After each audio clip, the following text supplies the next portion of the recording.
សួស្តីបងប្អូនទាំងអស់គ្នាបាទថ្ងៃនេះដែរខ្ញុំមានកិត្តិយសណាស់ដោយសារមានការអញ្ជើញពីប្រធានក្រុមដែលគាត់ធ្វើការនៅក្រុមហ៊ុន Atomy គាត់បានអញ្ជើញពួកខ្ញុំមកដើម្បីចូលរួមនៅក្នុងកម្មវិធីសិក្ខាសាលា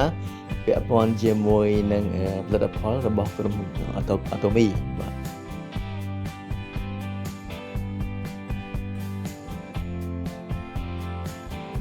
នៅពេលដែលមកដល់ក្រុមហ៊ុន Atomy ដំបូងខ្ញុំមានអារម្មណ៍ថា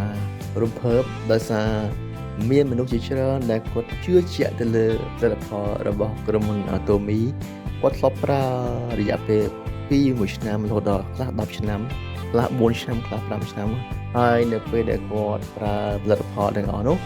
គាត់ក៏បានប្រយោជន៍ឬក៏បានអត្ថប្រយោជន៍ពីក្រុមហ៊ុន Atomy មកវិញបន្ទាប់មកយើងក៏បានទៅចូលរួមសិក្ខាសាលាអង្គុយជុំគ្នាស្ដាប់ពីការកកើតឡើងរបស់ក្រុមហ៊ុន Atomy នៅក្នុងប្រទេសកម្ពុជា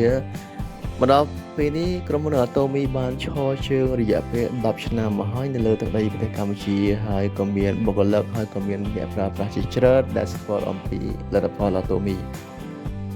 ចំពោះខ្ញុំ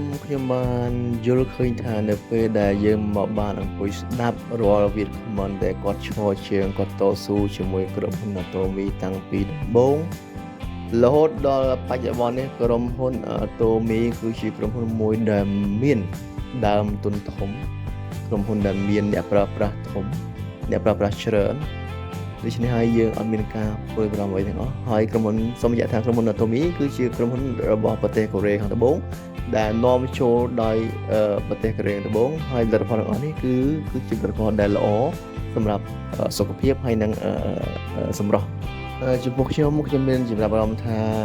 សម្រាប់បងប្អូនដែលមិនទាន់បានដឹងមិនទាន់បានសាកល្បងប្រើផលិតផល Atomy បងប្អូនគួរសាកល្បងហើយបងប្អូនអាចទៅរកទីតាំងបាននៅម្ដុំ Naga ហើយឬក៏អាចតាក់ទងមកឬក៏អាច comment មកចូល channel របស់ខ្ញុំនឹងប្រាប់អំពីទីតាំងអាសយដ្ឋានហើយក៏ខ្ញុំអាចជូនព័ត៌មានផ្សេងៗពាក់ព័ន្ធជាមួយនឹងផលិតផល Atomy ហើយបើសិនជាបងប្អូនមានចំណាប់អារម្មណ៍បងប្អូនអាចសាកប្រើទៅពេលដែលបងប្អូនបានប្រើហើយបងប្អូននឹងទទួលបានអត្ថប្រយោជន៍ពីក្រុមហ៊ុន Atomy មកវិញបាទសួស្តីបងប្អូនណាដោយសារតែពេលវេលាមានកំណត់ហើយពេលវេលាខ្លីខ្ញុំមានតែប៉ុណ្្នេះឯងបន្តមកសូមបងប្អូនទស្សនាវីដេអូរបស់ខ្ញុំហើយមួយទៀតបើសិនជាបងប្អូនចង់ឬក៏មានម្ដងចង់ប្រើផលិតផលរបស់ក្រុមហ៊ុន Atomy ឬមួយក៏ចង់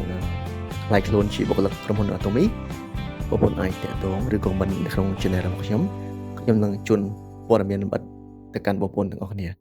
ជាចុងក្រោយសូមអរគុណសូមជម្រាបលា